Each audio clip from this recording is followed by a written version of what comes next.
Hey beauties, welcome or welcome back to my channel Cyrus Creations. I'm going to teach you how to create these beautiful Christmas tree peanut butter cookies. The recipe is very simple. You just need the 3 ingredients: egg, sugar and peanut butter. For baking, just mix them together. Preheat your oven 350 degrees and bake them for 8 minutes.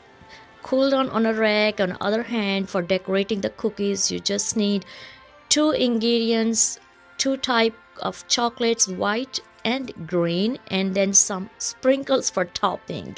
Enjoy, and don't forget to give me your feedback. I wish you all a very blessed Christmas. Bye.